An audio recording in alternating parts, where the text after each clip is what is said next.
રાજકોટમાં શનિવારે સમૂહ લગ્નમાં છેતરપિંડીની ઘટના સામે આવી હતી, જેમાં લગ્નના આયોજકોએ વર અને કન્યા પક્ષ પાસેથી સમૂહ લગ્ન કરાવવા માટે પૈસા લીધા અને લગ્નના દિવસે આયોજકો ગાયબ થઈ ગયા, જેને લઈને વર અને કન્યા પક્ષ રજડી પડ્યા હતા। આ મામલે પોલીસમાં પણ ફરિયાદ નોંધાવવામાં આવી હતી।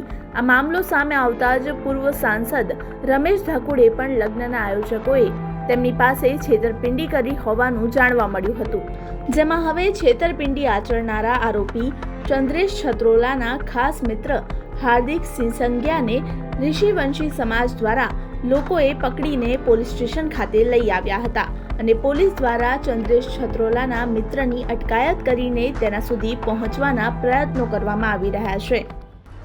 હું સાપરથી રાજકોટ આવતો હતો બેનના ઘરે, મોવડી ચોકડીની આજુબાજુ આ ભાઈ મને મળ્યા, હાર્દિકભાઈ સિંસંગિયા। આ ચંદ્રેશભાઈ છત્રોલા સાથે હારે નારે હોય એમના પરમ મિત્ર છે। એટલે મેં એમને એમ કીધું, ક્યાં છે ચંદ્રેશભાઈ? તો કે કાંઈ ખ્યાલ નથી। તમને ન ખ્યાલ હોય એવું થોડુંક બને, અને આ તમે જે કર્યું કંઈ સારું કાર્ય કર્યું છે? તો કે મને કાંઈ ખ્યાલ નથી ને આમ ને તેમને બધું બોલવા માંડ્યું। હું મારે તમારી 5 મિનિટ જોઈએ, અહીં બાજુમાં બેનનું ઘર છે, તો આવો મારી સાથે, મારે 5 મિનિટ તમારી યારે વાત કરવી। એટલે એમને ઘરે લઈ ગયો, વાતચીત કરી, પૂછ્યું કે ભાઈ તમે એને કેટલા ટાઈમથી ઓળખો? તો કે 8 વર્ષથી ઓળખું। તો અમારા એક રિલેટિવ હતા કે ભાઈ કે 4 વર્ષ પહેલાં આ ચંદ્રેશભાઈ એવું એક કાંડ કરેલું હતું। તો આ ભાઈ પાછું એવું બોલ્યા કે હાર્દિકભાઈ કે મને બધો એ ખ્યાલ જ છે।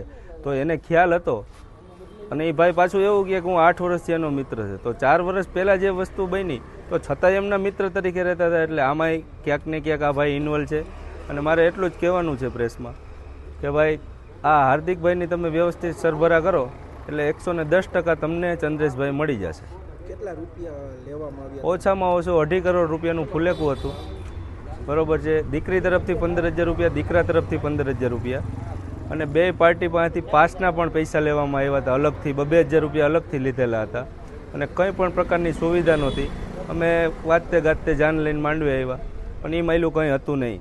બધા કાર્યકર્તાઓ બધા ગાયબ જ હતા, કોઈ હાજર નહોતું। પછી અમે અમારી રીતે કહેવાયને કંઈ જાન પાછી સાપર લઈ ગયા, અને મેં મારી રીતે મારી આગતા સ્વાગતા જે કાંઈ થાય એમ હતું એ રીતે મેં છોકરી, મારી માંગણી કે બધી દીકરીઓ 28 દીકરીઓને ન્યાય મળે, અને આ લોકોને કડકમાં કડક સજા થવી જોઈએ, બસ એટલી જ મારી માંગણી છે। અને દીકરીઓના પૈસા ફરીથી પાછા મળી જાય અને કરિયાવરની વસ્તુ દીકરીઓને મળે, એટલું મારી માંગણી છે। હવે મેન હોદ્દો એ છે કે જે કન્યાઓને અહીંથી રડતી ગઈ છે, એના માટે અમારા રાજકોટ હોદ્દાના હેમરાજભાઈ પાડલિયા એ હોદ્દો ધરાવે છે એમ કહે છે, પણ જ્ઞાતિ પ્રત્યે એને કોઈ જાતનો હોદ્દો છે નહીં, બરાબર। અને એને 3-4 વિડીયો એવા બનાવેલા છે એની બારી માટે, બરાબર। પણ એ આની જે 6 જણાનું ગ્રુપ છે એની અંદર સામેલ છે હેમરાજભાઈ પાડલિયા, બરાબર। એનો બચાવ માટે ખૂબ પ્રયત્ન કરે છે, પણ આ કન્યાઓને ગાયના જે પૈસા ખાઈ ગયા છે એમાં પોતે સામેલ છે।